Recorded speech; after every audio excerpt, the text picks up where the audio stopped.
Good morning. अभी हमने ये पूरा एक टॉपिक पढ़ लिया था, फिर बाद में पता चला कि मैंने ऑन ही नहीं किया है। चलिए दोबारा देख लेते हैं। स्टैम्पेड। स्टैम्पेड इंडिया में होने वाला एक रिकरिंग मैन मेड डिजास्टर बन गया है। देखिए, हमने सिलेबस में भी पढ़ा था, जो भी हम ये डेवलपमेंट करेंगे, हमारा डेवलपमेंट दो चीज़ों से सुरक्षित रहना चाहिए। एक तो उसकी सिक्योरिटी करनी होगी। सिक्योरिटी के अंदर internal security and external security, बाह्य तत्वों से भी और आंतरिक तत्वों से भी सुरक्षित रहना चाहिए। दूसरा, डिजास्टर से सुरक्षित रहना चाहिए। डिजास्टर से सुरक्षित रहने के लिए हम डिजास्टर मैनेजमेंट करते हैं, बट ये तो नेचुरल कॉजेज के कारण होने की संभावना रखते हैं, इसलिए हम डिजास्टर मैनेजमेंट करते हैं। बट अगर इसके अंदर मैन मेड कॉज बढ़ जाए और काफी हद तक बढ़ जाए, तो उसकी मैनेजमेंट करना हमें अभी तक ढंग से नहीं आया। मेरे कहने का मतलब क्या है? कहने का मतलब ये है, हमारी सोसाइटी कोई अनएथिकल सोसाइटी नहीं है। इंडियन सोसाइटी एक एथिकल सोसाइटी है। और जो समाज का एटीट्यूड है लोगों की मृत्यु के प्रति, वे भी पॉजिटिव नहीं है, नेगेटिव है। गलत माना जाता है, मृत्यु को बुरा माना जाता है। कोई भी लोग नहीं चाहता कि किसी दूसरे की मृत्यु हो। ये नहीं कहते मृत्यु होने के बाद वाह अच्छा हुआ, सब कहते हैं ये बहुत बुरा हुआ, गलत हुआ। तो नेगेटिव एटीट्यूड भी है समाज का। इसके अलावा हमारी सोसाइटी भी एथिकल है। फिर भी जब स्टैम्पेड होता है, तो कोई व्यक्ति किसी दूसरे व्यक्ति के ऊपर पैर रखकर कैसे चला जाता है? गर्दन पर पैर रख दिया, उसके गले पे पैर रख दिया, उसके पेट पर पैर रख दिया, कहीं पर भी पैर रखकर उस पे मारते हुए कैसे चला जाता है? ऐसा क्या हो जाता है उस टाइम पर कि व्यक्ति अपनी इमोशनल इंटेलिजेंस पूरी तरह से खो देता है, अपने एथिकल बिहेवियर पूरी तरह से खो देता है, सोसाइटी के नेगेटिव एटीट्यूड को इग्नोर कर देता है? उस समय ऐसा क्या हुआ कि व्यक्ति ये नहीं देख रहा कि उसके कारण किसी महिला की, बच्चे की, वृद्ध की मृत्यु हो रही है? तो वी हैव पैनिक। हमारी सोसाइटी को पैनिक से डील करना नहीं आता। ये हमारे मेंटल वीकनेस को दिखाता है। स्टैम्पेड कैसे हुआ? स्टैम्पेड के पीछे कोई ना कोई रीजन होगा ना। रीजन पैनिक क्रिएट करने वाला ही होगा। पैनिक जब क्रिएट हुआ तो इसे डील कैसे करें ये नहीं पता। ये किस किस का फेलियर दिखाता है? ये हमारे एडमिनिस्ट्रेशन का फेलियर दिखाता है। सिर्फ एडमिनिस्ट्रेशन का ही नहीं, हमारे सोसाइटी का भी फेलियर दिखाता है कि हम अपने लोगों को समझा ही नहीं पाए कि पैनिक से डील कैसे किया जाए। उस टाइम पर हमारे सेल्फिशनेस की मात्रा इतनी ज्यादा बढ़ जाती है कि हम ये नहीं देखते कि हमने बच्चे के ऊपर भी पैर रख दिया है। ये सब कुछ हमें सीखने की जरूरत है। अदरवाइज ये जो फेलियर हमारा होगा, हमारा डेवलपिंग कंट्री जो डेवलप होने की दिशा में बढ़ रही है, तो बड़ी कोशिशें कर रही है, 4 ट्रिलियन की इकोनॉमी से ऊपर बढ़ रही है, पर फिर भी जो सबसे हमारा इंपॉर्टेंट रिसोर्स है, ह्यूमन रिसोर्स, हम उसे ही ऐसे डिजास्टर में खोते रहेंगे। इस ह्यूमन रिसोर्स का पोटेंशियल हम यूज ही नहीं कर पाएंगे एज ए कैपिटल बनाकर इसे।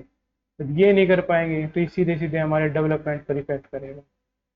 डिजास्टर एक तो नेचुरल होते हैं, और एक ये मैन मेड डिजास्टर होता है, जिसके पीछे जब कोई चला जाता है तो उसके पीछे रहने वाले लोग क्या पोज देंगे, अपने आप को क्या दिलासा देंगे कि लोगों की बेवकूफी के कारण हमारा व्यक्ति मारा गया।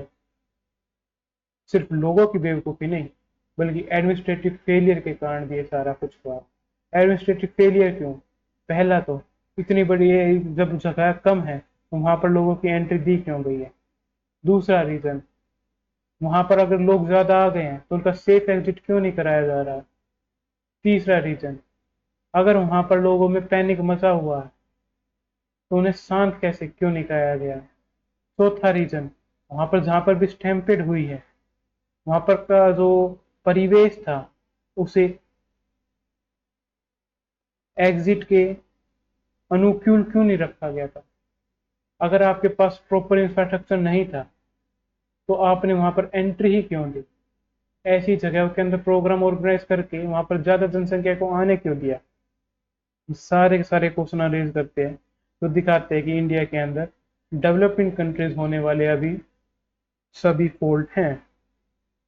जब तक ये फॉल्ट खत्म नहीं होते हैं तब तक डेवलपमेंट नहीं किया जा सकता।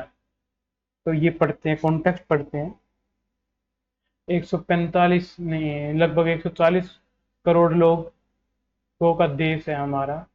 जो डेमोक्रेटिक डिविडेंड भी रखता है, पर फिर भी इसके अंदर रिकरिंग स्टैम्पेड होती रहती है। तो ये पिछले साल की 2023 की हाथरस हो, से 2024 का कुंभ मेला हो, ये मिसमैच दिखाता है पॉपुलर डेंसिटी के बीच में और पब्लिक सेफ्टी इंफ्रास्ट्रक्चर के बीच में। और ये हमारे आर्टिकल 21 को, राइट टू लाइफ को वोलेट करता है। इसके रीजन क्या क्या है? स्टैम्पेड के रीजन है अनरेगुलेटेड गैदरिंग, इंफ्रास्ट्रक्चर के अंदर गैप होना, पुअर क्राउड मैंने प्लानिंग करना, टेक्नोलॉजी का बेनिफिट ना ले पाना, institutional apathy. Disaster management act 2005 है, उसके ये बनाया तो गया पर वे क्राउड के ऊपर कोई बाइंडिंग नहीं होना। नेशनल डिजास्टर मैनेजमेंट जो एक्ट के एडिशन 2014 के अंदर दी गई है, स्टैंडर्ड ऑपरेटिव प्रोसीजर दिए गए, उन्हें री इन्फोर्स नहीं करना। नो नेशनल लॉज के सेंटर के लेवल पर गाइडलाइन देने के लिए कोई लॉ नहीं है। आर्टिकल 21 इसका पूरा वोलेशन हो रहा है। इसके अलावा एथिकल फेलियर क्या क्या है? हमारे पब्लिक ड्यूटी का फेलियर है, डिस्पोर्शनल प्रपोर्शनेट इम्पैक्ट है हमारे वल्नरेबल ग्रुप्स के ऊपर, ह्यूमन डिग्निटी का इरोजन हो रहा है, और पोस्ट डिजास्टर और ट्रांसपेरेंसी अकाउंटेबिलिटी कौन जिम्मेदार था इसके लिए, उसकी लैक है। वो फ्रेमवर्क कैसे फॉर क्राउड गवर्नेंस के लिए, तो पहले तो लीगल रिफॉर्म होना चाहिए, टेक्नोलॉजी से मॉनिटरिंग होनी चाहिए, इंफ्रास्ट्रक्चर को रीडिजाइन किया जाए इसके अकॉर्डिंग, ट्रेनिंग दी जाए ऑफिसर्स को, पब्लिक अवेयरनेस बढ़ाई जाए, इंस्टीट्यूशन के बीच में कोऑर्डिनेशन किया जाए, और एथिकल ओवरसाइट बढ़ाई जाए, ताकि जितने भी एक्ट हो सके उसके अंदर ऐसा एक्ट ना हो कि ये व्यक्ति को शर्मिंदा ही कर दे कि मैन मेड डिजास्टर आ गया। कंक्लूजन क्या है? स्टैम्पेड्स प्रिडिक्टेबल गवर्नेंस फेलियर है, ये कोई खाली एक्सीडेंट नहीं है। इंडिया को राइट बेस्ड, टेक्नोलॉजी ऑगमेंटेड और एथिकली ग्राउंडेड अप्रोच अपनाई जानी चाहिए क्राउड सेफ्टी के लिए। ये मास गैदरिंग को सिक्योर सेलिब्रेशन में बदल देगा, स्टैम्पेड में नहीं। चलिए अगले टॉपिक के ऊपर चलते हैं। चीता, एक चीता की डेथ हो गई है। लगभग 8 साल का चीता था, कोनों के अंदर रह रहा था। ये वही है जो हम साउथ अफ्रीका से लेके आए हैं। इसकी डेथ हो गई। डेथ किस कारण से हुई है? माना जा रहा है कि हंटिंग के प्रयासों के कारण इसके कुछ घाव आए और उन घाव के अंदर डेथ हो गई। इसमें दो क्वेश्चन उठते हैं। पहला, हम दूसरे देश अफ्रीका से चीता लेकर आए हैं।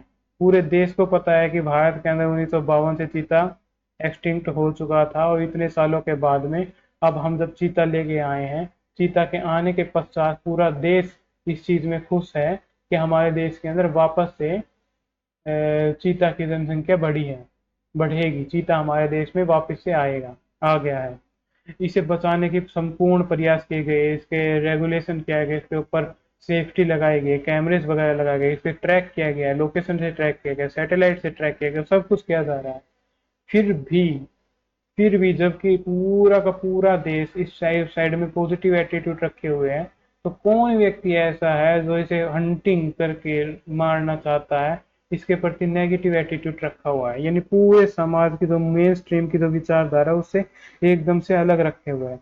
तो इसके पीछे रीजन क्या हो सकते हैं? पहला तो रीजन हो सकता है आइदर पॉपुलर, जो इससे अच्छा दाम, यानी सेल्फिशनेस इतनी ही ज्यादा बढ़ गई है हमारे देश के लोगों के अंदर, किसी व्यक्ति के अंदर, कि वे इसे बेचकर सेल पैसा, काफी ज्यादा पैसा कमाना चाहता है। और दूसरा रीजन हो सकता है उसका लाइवलीहुड। हो सकता है कि वे इतना ज्यादा गरीब हो कि उसके खाने के पास कुछ ना हो, इसलिए उसे इसका शिकार करना पड़ा हो। ये दो रीजन हो सकते हैं। दोनों के दोनों ही हमारा फेलियर है। पहला हमारा फेलियर दिखाता है कि समाज को एथिकल नहीं बना पाए, गांधी के राज्य की स्थापना हम नहीं कर पाए।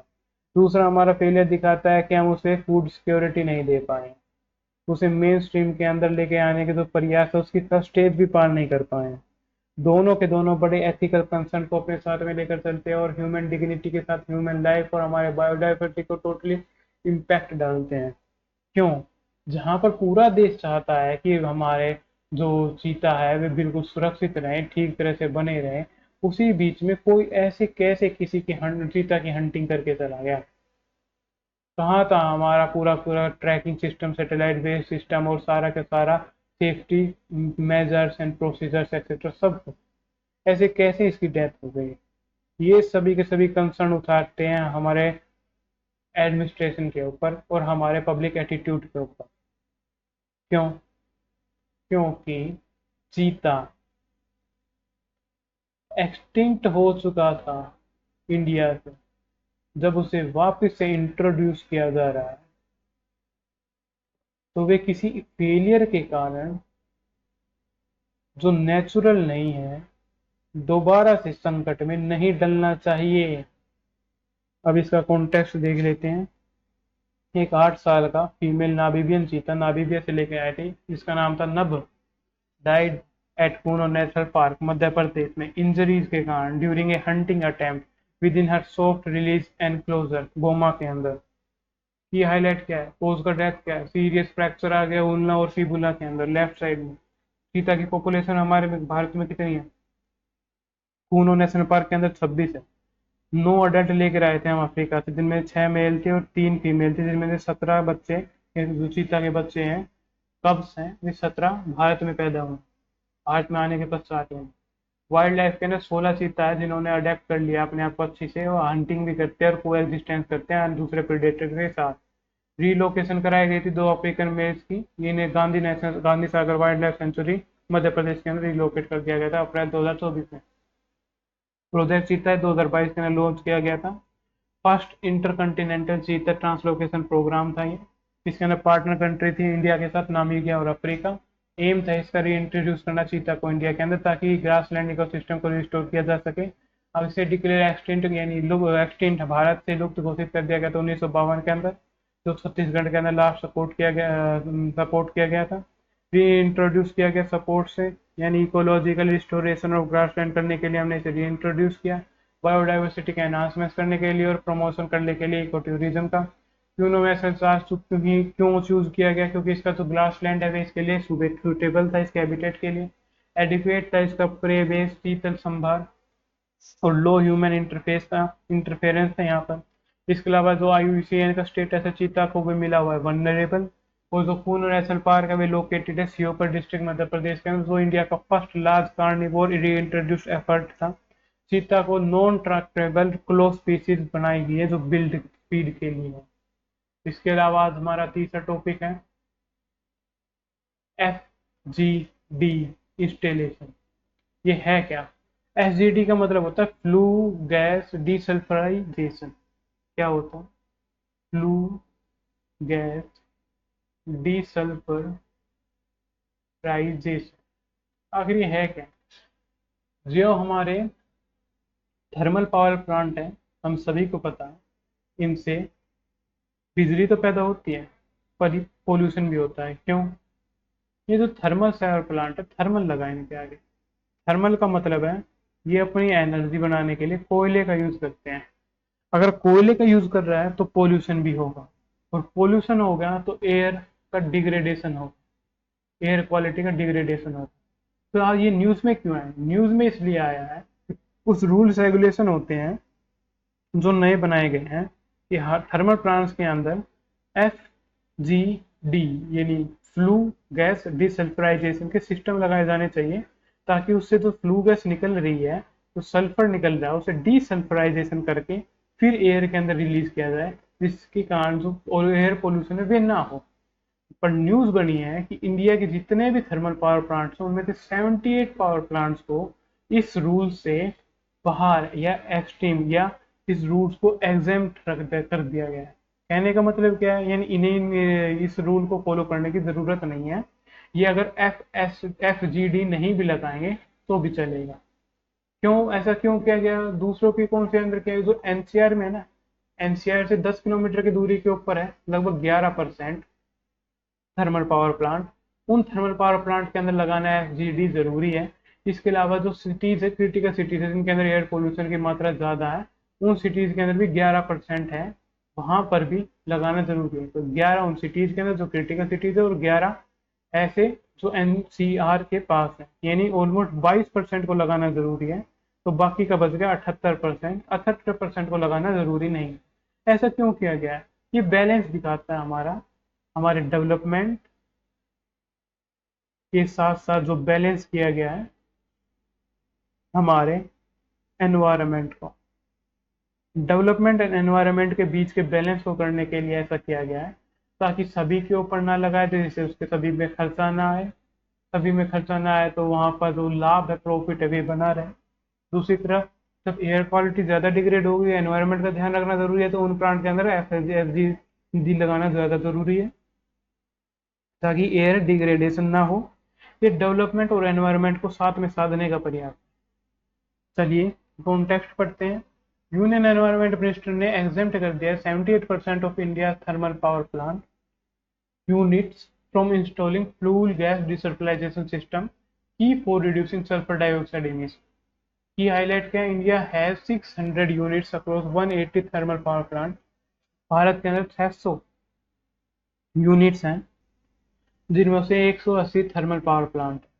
कुछ कैटेगरीज में बांटा है, तो मैंने बताया ना 22% है, या 22% में कैटेगरी ए है जो एनसीआर के 10 किलोमीटर के अंदर आती है, और कैटेगरी बी है जो क्रिटिकल पोल्यूटेड एरियाज है, जो सिटीज है, जो नॉन अटेनमेंट वाली है, उनके 10 किलोमीटर के अंदर अंदर आती है 11%।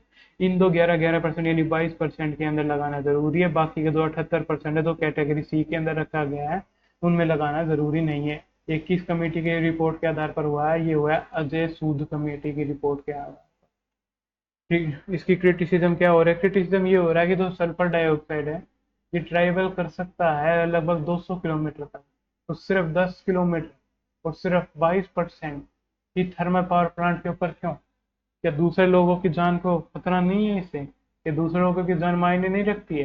क्या दूसरी जगह पर भी एयर पोल्यूशन होने का इंतजार कर रहे हैं आप?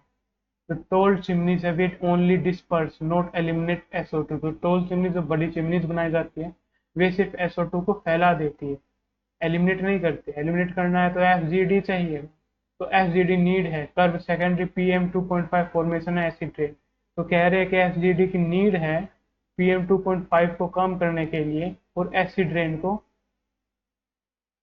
रिड्यूस करने के लिए। अब ये FGD है क्या? ये एक टेक्नोलॉजी है जो रिमूव करती है SO2 को फ्रॉम एग्जॉस्टेड गैसेज से, जो कि कोयल बेस्ड थर्मल प्लांट से निकलती है। कॉमन मेथड क्या है? इसमें वेट लाइमस्टोन स्क्रबिंग की जाती है, फॉर्म्स जिप्सम, यानी जो वेट गीला चूना पत्थर होता है उसकी स्क्रबिंग की जाती है, जिससे भी जिप्सम बना देता है SO2 के साथ मिलकर। अब mandated under SO2 norms 2015 by ministry of environment forest and climate change. तो सल्फर डाइऑक्साइड के नॉर्म्स बनाए गए थे 2015 के अंदर, उसके अंदर ये मैंडेटेड बनाया गया था ऐसे लगाना, पर इसके गाइडलाइंस दी जाती है कहाँ पर लगाना। उन गाइडलाइंस के अंदर अब 78% को एग्जम्प्ट किया गया है। एनवायरमेंट प्रोटेक्शन एक्ट 1986 का वो भी पोल्यूशन को एक मैंडेटेड, यानी पोल्यूशन को खत्म करने के लिए जो किए जाने वाले प्रयासों ने मैंडेटेड बनाता है। सल्फर डाइऑक्साइड इतना खतरनाक क्यों है? क्योंकि ये एसिड रेन को फॉर्म करता है, PM2.5 को निकालता है। इससे हेल्थ इंपैक्ट होते हैं अस्थमा के ऊपर, हार्ट डिजीज के ऊपर और रेस्पिरेटरी डिसऑर्डर के ऊपर। तो ये डेवलपमेंट और एनवायरनमेंट को बैलेंस करने का प्रयास जरूर किया गया था, पर कहीं ये बैलेंस आगे जाकर ह्यूमन मेड डिजास्टर ही ना बन जाए, इसे ध्यान रखने की बड़ी जरूरत है। हमारा आज का अगला टॉपिक है DNA डैमेज रिस्पॉन्स। देखिए इसके अंदर है ना, हमें ज़्यादा कुछ नहीं, सिर्फ ये समझना है कि हमारे सभी के शरीर में जितने भी जीव हैं पृथ्वी के ऊपर, उसकी जो क्रियात्मक इकाई है वे DNA होता है। कहने का मतलब क्या है? जब जीवन शुरू हुआ तो उस जीवन शुरू होने के पश्चात उसे एक कोड चाहिए था जो बता सके, उसे डायरेक्शन दे सके कि उसे क्या क्या कैसे कैसे काम करना। तो यही जो कोड था ये DNA के रूप में सामने आया। चाहे पेड़ पौधे हो, चाहे मनुष्य हो, चाहे दूसरे जीव हो, पृथ्वी पर जितने भी मौजूद है उनके जीवन की जो इकाई है वे DNA है। अब ये DNA बनता क्या? DNA से काम होता कैसे है? एक्चुअली होता क्या है, जो ER होता है वो ER के ऊपर कुछ प्रोटीन्स होते हैं,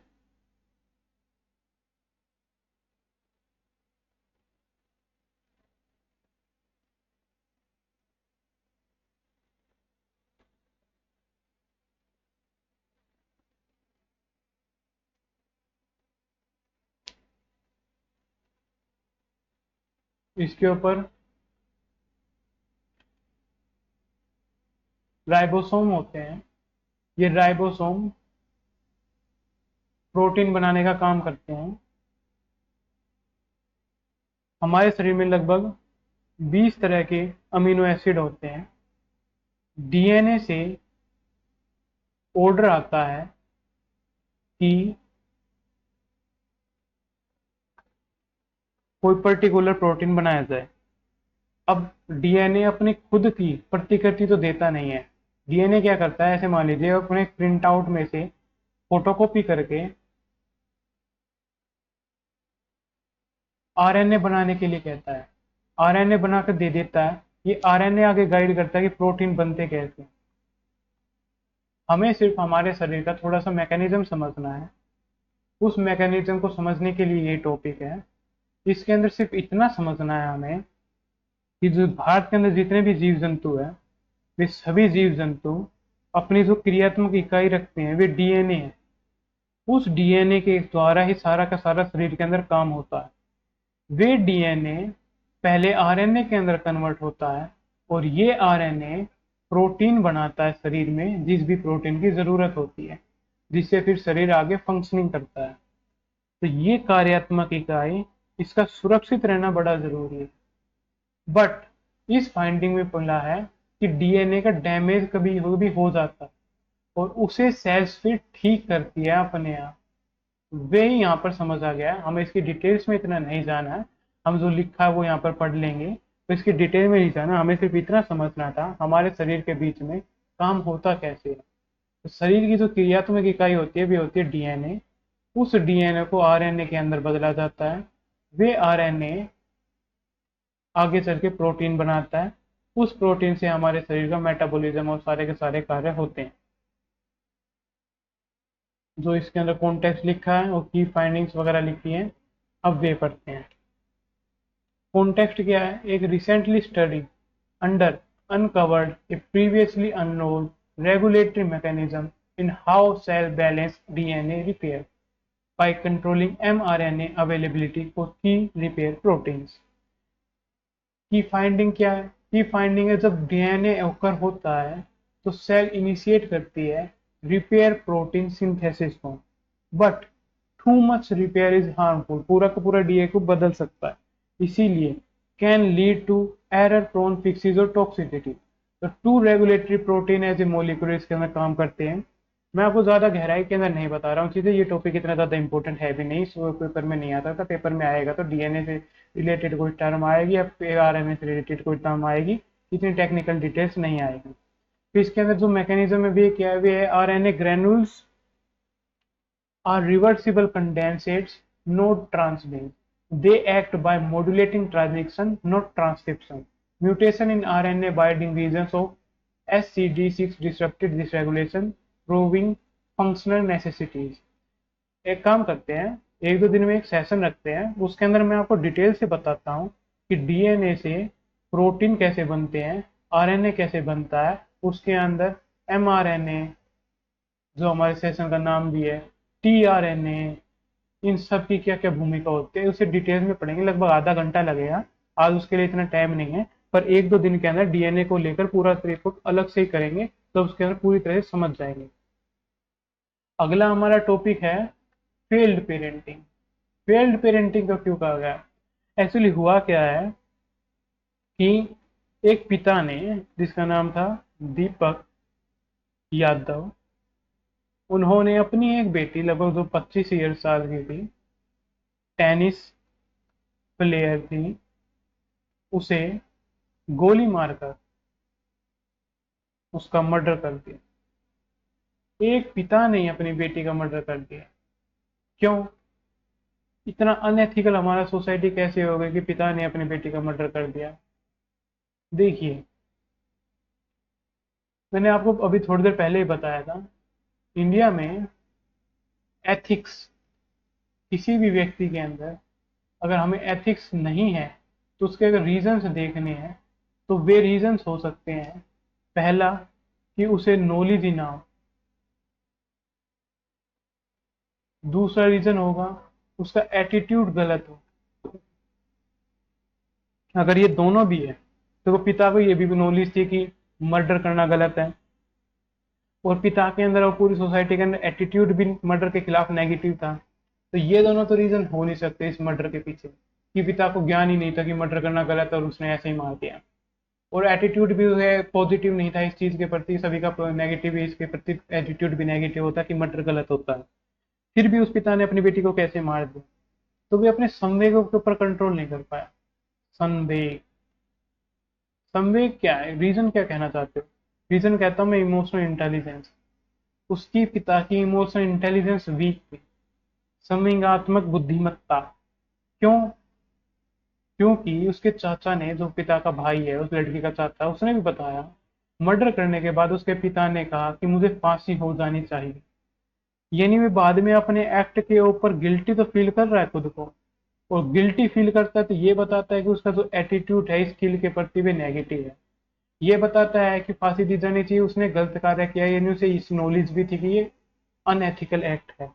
यहाँ तक कि खुद की बेटी को मारना तो समाज के अंदर किसी भी तरह से एथिकल हो ही नहीं सकता है, तो भी उसने ऐसा कर दिया। तो उसके पीछे रीजन क्या है? उसके पीछे रीजन ये है, वे अपने संवेगों के ऊपर कंट्रोल नहीं कर पाए। गुस्सा, उसके भाव, एंगर, इनके ऊपर वे किसी भी प्रकार से अपना उस टाइम पर कंट्रोल नहीं कर पाया, और गुस्से गुस्से में संवेग में आ गया, गोली चला दी। अब वे गोली इतनी भारी पड़ेगी कि उसकी बेटी इस दुनिया से ही चली गई। ये संवेग का खतरनाक, यानी इस संवेग से फिर डील कैसे किया जाए? तो इसके लिए हमारे यूपीएससी ने चौथा GS4 पेपर बनाया है, जिसके अंदर जब हम इमोशनल इंटेलिजेंस पढ़ते हैं तो उससे रिलेटेड इमोशनल इंटेलिजेंस बनता कैसे है, इमोशनल इंटेलिजेंस होता क्या है, इमोशनल इंटेलिजेंस से डील कैसे की जाए, ये इंटेलिजेंस को बनाया कैसे जाता है, सारे के सारे एस्पेक्ट्स पढ़ते हैं हम उसके अंदर। वे इसीलिए होता है कि कल को जाकर हम इमोशनल इंटेलिजेंस के चक्कर में कुछ अनएथिकल एक्ट ना करते। तो इसका कॉन्टेक्स्ट पढ़ लेते हैं। कॉन्टेक्स्ट है, एक फादर जिसका नाम दीपक था, उसने अपनी एक सक्सेसफुल डॉक्टर को, एक तो टेनिस प्लेयर थी, उसके अलावा वे अलग अलग जगहों पर जाकर टेनिस कोर्ट को किराए पर लेकर लो बच्चों को सिखाती भी थी, यानी पैसे भी कमा रही थी, सक्सेसफुल डॉक्टर थी। उसे एलिगली ड्यू टू रिसेंटमेंट उसे किल कर दिया गया है, due to resentment so and societal pressure के कारण। सोसाइटल प्रेशर क्या हो सकता है? कि हो सकता है उसके खेलने कूदने, खेलने के या दूसरी जगहों पर कोर्ट लेकर टेनिस का, वहां पर जो किराए पर कोर्ट लेकर उन बच्चों को सिखाती थी, इससे प्रॉब्लम हो उसके पिता को और सोसाइटी को, ये सोसाइटल प्रेशर हो सकता है। तो ये एथिकल कंसर्न दिखाता है, इमोशनल कंसर्न दिखाता है, और लीगल इंट्रोस्पेक्शन को भी दिखाता है कि इसके अंदर कितने फेलियर्स हुए हैं। एथिकल इश्यूज इसके अंदर क्या होते हैं? तो हमारी जो पेरेंटिंग ड्यूटी है, बच्चे को एक अच्छा जीवन देना, उसका तो पूरी तरह से ब्रीच हुआ ही है, क्योंकि पिता ने मार दिया। इसके अलावा इमोशनल डिसरेगुलेशन भी दिखाता है कि inability to manage ego, anger, societal judgement, इसने वोलेंस को लेड किया। जस्टिस वर्सेस इमोशन भी दिखाता है, एक तरफ जस्टिस है, न्याय देना है, दूसरी तरफ इमोशन भी है कि अपने ही पिता ने अपनी ही बेटी को मार डाला है। उस बच्ची को कभी लगा भी नहीं होगा कि उसकी मृत्यु उसके पिता के हाथों होगी। सोसाइटी का इम्पैक्ट दिखाता है कि प्रेशर में आके व्यक्ति कैसे क्या कर जाता है। और पोस्ट ट्रूथ एसिड यानी मैनिपुलेटिंग फैक्ट दिखाते हैं आफ्टर क्राइम की वॉयलेट्स के द्वारा, जो डिग्निटी को डिसीज करती है। एथिकल वैल्यूज इसके अंदर कौन कौन से इन्वॉल्व है? तो रिस्पॉन्सिबिलिटी इन्वॉल्व है, एम्पथी इन्वॉल्व है, इंटीग्रिटी इन्वॉल्व है, अकाउंटेबिलिटी इन्वॉल्व है, इमोशनल इंटेलिजेंस इन्वॉल्व है, रूल ऑफ लॉ इन्वॉल्व है। ये सारी की सारी चीजें तो हैं, पर मेन कोड यही है, इमोशनल इंटेलिजेंस। करेक्टिव मेजर्स क्या हो सकते हैं? इमोशनल इंटेलिजेंस को स्ट्रॉन्ग करें। इमोशनल इंटेलिजेंस को स्ट्रॉन्ग कैसे करें? मेंटल हेल्थ की काउंसलिंग करके, वैल्यू एंड जेंडर एजुकेशन को देकर, मेडिकल एथिक्स को लेकर आके, जुडिशियल सेंसिटिविटी देकर, और फायर आर्म के रेगुलेशन के द्वारा। कंक्लूजन क्या निकलता है? फायर आर्म के रेगुलेशन से क्या मतलब है? पिता के पास गन कहाँ से आई?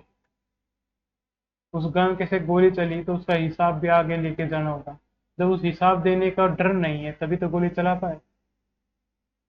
इसके अलावा मान लिया ये कंसर्न ना हो, किसी और व्यक्ति ने किसी और के ऊपर गोली चला दिया, मान लिया उस पिता को तो अब खुद की भी मृत्यु करनी हो, या कुछ और रीजन हो, उसके जीवन में कुछ जीने के लिए अब कुछ बचा ही ना हो, तब जाके उसने गोली चला दी हो कि अब तो आगे मरना, तो मैं गोली चली है इसका जवाब थोड़ी देना पड़ेगा, मैं तो खुद ही चाहता हूँ कि मेरी लाइफ तबाह हो जाए, अब बेटी नहीं रही तो मैं क्या करूंगा। वे तो इमोशनल इंटेलिजेंस में एक्ट कर दिया, तो इसे तो गोली, ये तो सोचेगा नहीं कि मुझे गोली का आगे हिसाब देना है।